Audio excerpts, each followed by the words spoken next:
saludo especial para todos los amigos de Telecaribe que hasta ahora están con nosotros. Este programa me encanta, o esta edición de nuestro programa me encanta, porque recorremos la vida de personas que tienen mucho que contarnos, de personas que han superado dificultades, de personas que han superado problemas y que hoy son personas útiles para la sociedad y que se sienten realizados y que se sienten felices. Ese es nuestro programa de hoy. A ti te doy la bienvenida. Gracias por estar con nosotros. Gracias por compartir esta experiencia. Hoy estoy con Pío Rodríguez Riascos. Pío, bienvenido. Gracias. Ahí al micrófono. Gracias por estar, gracias por venir. Pío, yo creo que ahí tienes una historia que le hace bien a la gente saberla. Y también te hace bien a ti contarla.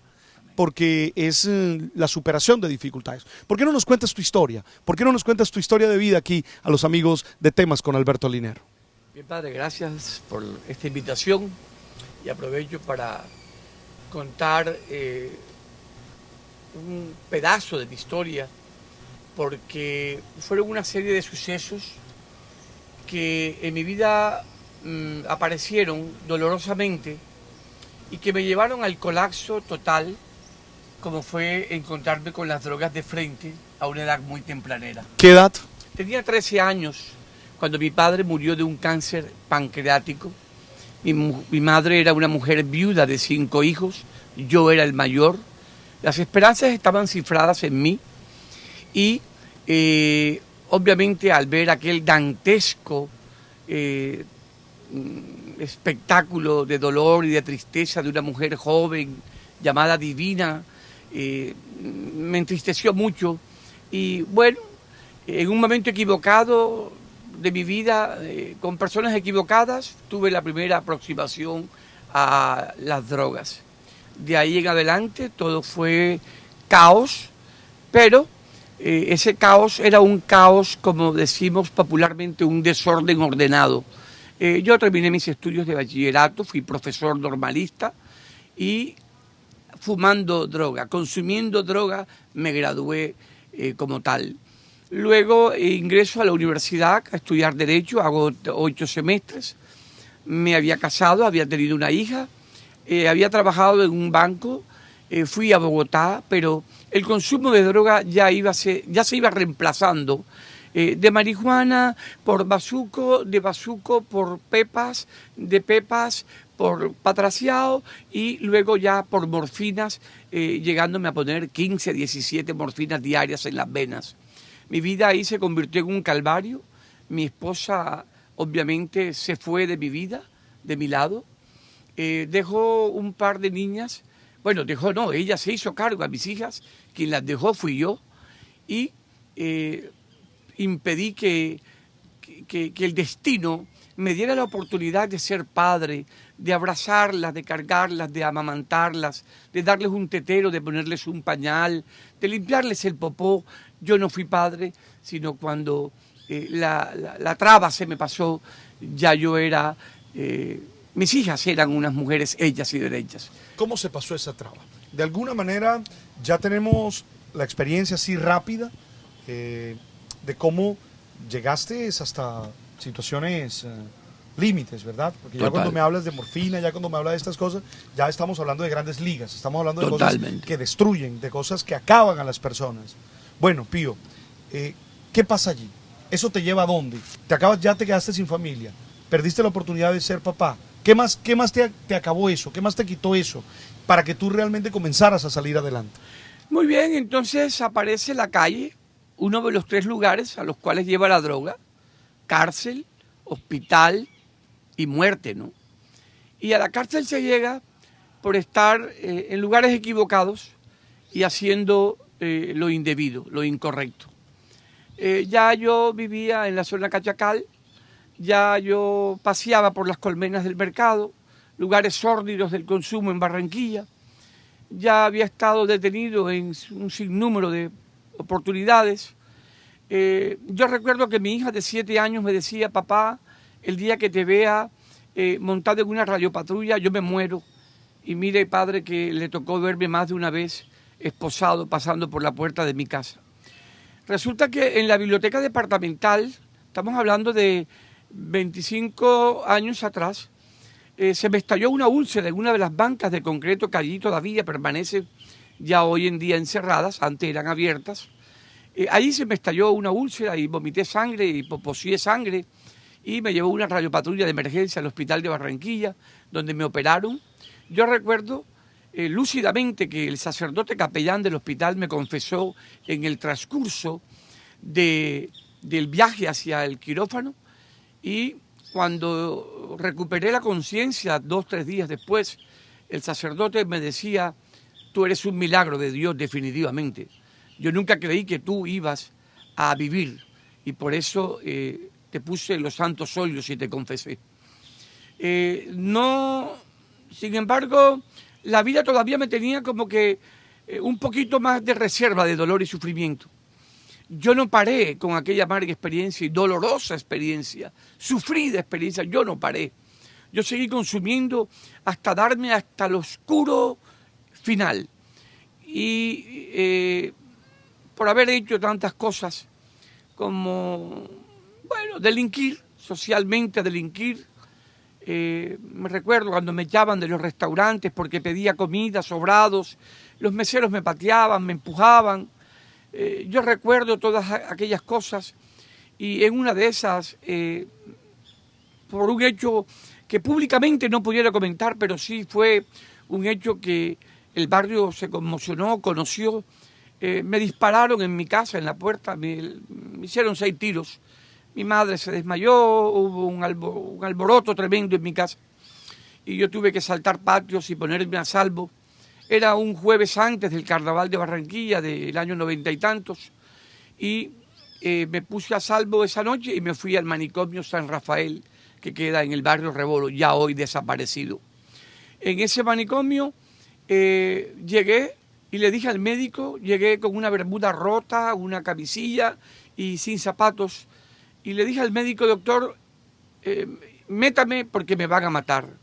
Y el médico me dijo: no, yo no te voy a meter para que no te maten, yo te voy a meter es para que no te mueras. Yo pesaba 38 kilos, tenía 4 miligramos de hemoglobina, no tenía dientes y arrastraba un cúmulo de miserias y de dolor en mi corazón. A veces se dice que se tocan fondos y yo hoy como psicólogo digo que hay gente que le toca tocar subfondos, mucho más allá de lo miserable, de la ruina moral y económica y social. Hay personas que tenemos que darnos más duro de lo que normalmente un ser humano pudiera resistir. Yo ingresé a aquel manicomio esa tarde, eran las 5, porque el médico no me quiso ingresar drogado, porque cuando ya iba camino al hospital hice parar el taxi de un amigo que me llevaba. Los sueros que me iban a desintoxicar me los regaló una vecina que amo mucho. Desde aquí un saludo con mi corazón sincero. Y me regalaron los sueros, me regalaron un par de pantalones y me fui al hospital, pero hice parar el taxi por ahí por el Seguro Social y compré la última dosis de pastillas de Percodan, la misma que le dan a los cancerosos en los últimos tiempos ya de su tragedia. Yo me las tomaba para salirme de la realidad. Me tomé 10 de una con un vaso de agua y llegué al hospital, pues todo pues con mi lengua empelotada, en muy malas condiciones, hasta el punto que el médico me dijo: te voy a ayudar, pero te quedas sentado en la puerta. Me quedé sentado en la puerta y eran las 5 de la tarde, ya él se iba. Cuando me vio todavía allí se extrañó y vio la necesidad que yo tenía y el deseo que tenía de recuperarme. Se me olvidaba y se devolvió y me hizo ingresar. Cuando yo ingreso, están comiendo, era la hora de la cena. Y había una mesa larga, ancha, donde comían 40 drogadictos revueltos con psicóticos, porque para ellos el concepto interdisciplinario era que drogadicto y loco es más o menos la misma cosa. Allí estaban todos por droga, los psicóticos que nunca volverían a la realidad y los drogadictos que, viéndolos a ellos, podríamos evitarnos dolor. Y me senté a comer y el primer impacto que sufro es que al lado mío había un compañero psicótico que tosió en medio de la cena y vomitaba y en un acto horroroso se volvió a comer su propio vómito. Y yo decía: ¿por qué estoy aquí, doctor? si yo no estoy loco como ellos? Y el médico me dijo, tú estás igual de loco que ellos. Así que aquí vienes a lavar tu plato, a tender tu cama, a lavar tu ropa, a barrer, a trapear, a obedecer, a ser sumiso, porque de lo contrario, o te vas para la calle para que te maten, o tú recuperas tu vida. Fue como el pare, el alto, el stop, el basta, el tú verás. De tal forma de que ingresé al programa y en la misma batea donde lavábamos los platos, cada semana le tocaba a alguien diferente y todo el que llegaba pues lo estrenaban, entonces me tocó a mí. Entonces cada semana le tocaba lavar los platos en una batea que también lavábamos los traperos allí y también lavábamos nuestra ropa y también nos cepillábamos allí. Me asignaron a un loco que es quizá el loco más cuerdo y consciente que jamás he conocido. JJ lo llamaría yo, así aparece en mi libro. Y me dijo, señor Pío, no se vaya, porque quiero contar algo, padre, una anécdota. 2 días después, como no dejaban fumar, yo cogí una escalera y yo me iba a volar. Y de pronto eran las 11, 12 de la noche, no sé. Y ese loco cuerdo me dijo, señor Pío, no se vaya porque lo van a matar. Y aquí adentro usted tiene la posibilidad de recuperar su vida. Tiene 3 comidas y una cama cómoda. No se vaya, por favor. Yo me bajé y me asusté y desistí de la intención. De tal forma que al día siguiente, con un pito, una enfermera nos hizo levantar a las 5 de la mañana y, escoba en mano, teníamos que en un patio lleno de popó, de popó de loco, de popó de animales, porque había una pequeña granja, me tocaba barrerlo y entre las matas, curiosamente, yo veía unos letreros que aparecían como amor. La vida me pedía amor 25 años después, a mí que no me dolía ni me daba remordimiento hacerle un daño a cualquiera. Con una mirada fría yo llegué a tomarme 40 pastillas de Ribotril, 40 pastillas de Percodan diarias, o a inyectarme 15, 18 morfinas diarias en la vena. La vida me pedía amor desde un manicomio. Y seguía barriendo y encontraba otro letrerito diseñado por Dios que decía humildad. La vida me pedía humildad a mí, que fui un ingobernable, prepotente, soberbio, altanero, que no hice caso a nadie, ni a la vida, ni a los consejos sabios del destino. Y allí apareció un letrero que decía humildad, como otro se llamaba honestidad, y me impactó. Yo que fui un ladrón, yo que me robaba hasta la libra de carne de mi madre para 5 hijos y ella misma, y la cambiaba por drogas. Yo que cambié mi ropa, la poca que tenía, con el jíbaro expendedor, que llegó a tener más ropa que yo, y cuando lo veía pasar por la puerta de mi casa con mi ropa, se me salían y se me saltaban las lágrimas de dolor. Entonces, también recuerdo un par de murales que decían, si como hombre me equivoqué, como caballero me rectifico. Si como hombre me equivoqué, como caballero me rectifico. Aquello me sonó elegante, aquello me llegó al corazón y me conmovió las entrañas. Pero hubo uno que me impactó mucho más. Decía, hoy es el mañana que ayer te preocupaba. Estaba paz y salvo, estaba salvaguardado. Y me asignaron un loco de ahijado, un loco ya un poco anciano que era ciego, y cuando era ahijado era que me correspondía darle de comer, con mis manos, obviamente, porque él era ciego. Y me tocaba bañarlo y afeitarlo. Y cuando yo cogía la manguera para bañarlo y lavarle sus partes íntimas, yo lloraba, padre. Lloraba, pero no ya de dolor. Lloraba porque yo sentía que mi corazón se estaba purificando, que yo me estaba liberando de tanta miseria y de tanto daño que causé y que estaba dispuesto a enmendarlo. Cuando salgo de allí del hospital, me enamoro locamente de una mujer maravillosa que hoy es mi segunda esposa. Curiosamente, donde recluyen a los locos porque pierden la razón, yo recuperé la razón. Qué bueno, qué lindo. En una intención paradójica del destino. Y había una mujer divina que yo sin dientes, no sé cómo, hoy le digo, yo no sé quién estaba más loco, si tú o yo, porque un hombre que yo no tenía nada que ofrecer físicamente, sin dientes, escoñetado. Es decir, ¿cómo te fijaste en mí? Y hoy por el mundo va conmigo, por ciudades y países, y cuando le preguntan qué le vistes a este hombre, dice, lo único que supe fue cuando lo conocí, que él nunca me iba a dejar morir de hambre, porque es un hombre valiente, inteligente y astuto. Entonces nos casamos, ella es abogada, me divorció de la primera, nos casamos, yo tengo 2 hijas, como dije inicialmente, y ella quería sus propios hijos, y me lo proponía, tengamos nuestros propios hijos, y lo intentábamos cada noche, cada día, y cada mes era una frustración, porque no podía quedar embarazada. Por 5 largos años lo estuvimos intentando. Fue un momento donde fuimos donde los mejores médicos en fertilización que había en Barranquilla. Y recuerdo uno que me decía, no lo intentes más, no te hagas más daño. Ya tus espermatozoides no tienen ni la fuerza ni la velocidad para alcanzarse un óvulo y fecundarlo.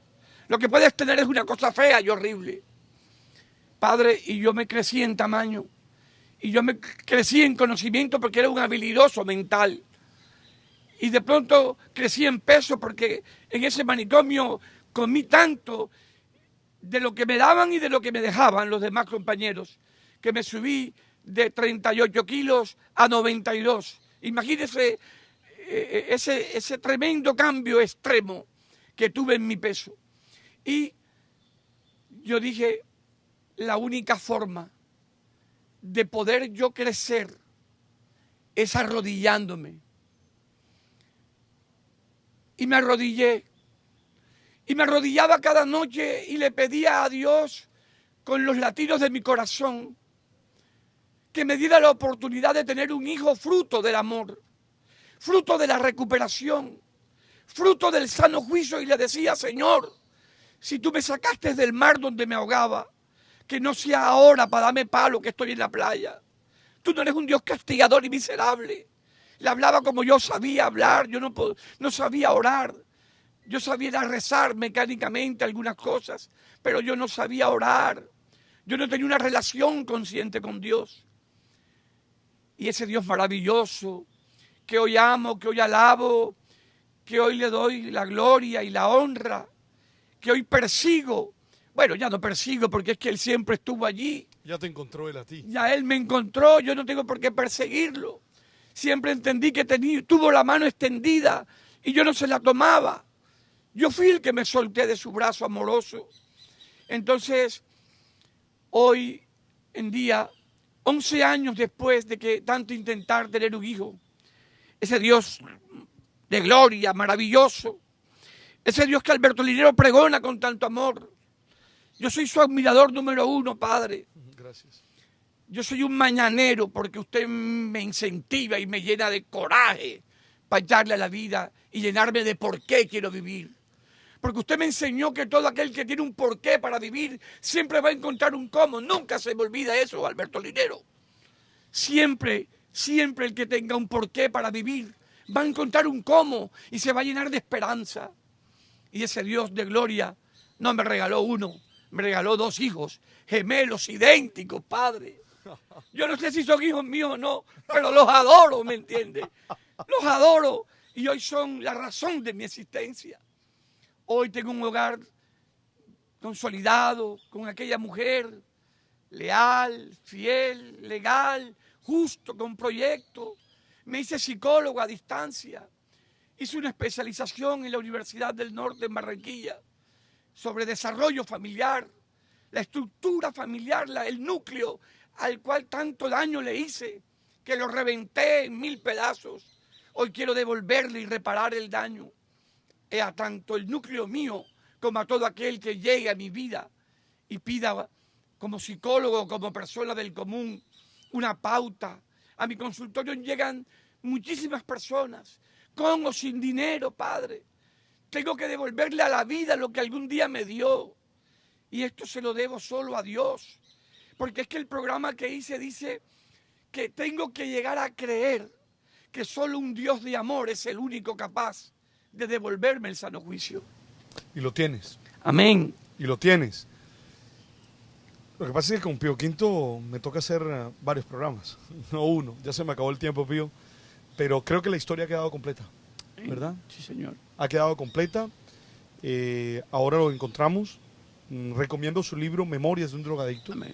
que es un testimonio en el cual ustedes van a poder ampliar todo esto que él nos ha contado, todo esto que él ha compartido con nosotros en esta tarde. Pío, gracias por estar con nosotros. A usted, mi hermano. Gracias por el testimonio de vida. Gracias por decirnos con tu vida, con tu esfuerzo, que sí es posible. Gracias por decírselo a esas personas que nos están viendo allá, que han compartido con nosotros este momento de saber que es posible salir adelante. Yo te deseo todo lo bueno. Le pido al dueño del apartamento azul que siga haciendo maravillas en tu vida y ahí nos seguimos encontrando. Un abrazo, padre. Que Dios le bendiga. Muy amable. Y a ustedes gracias por estar conmigo. Chao.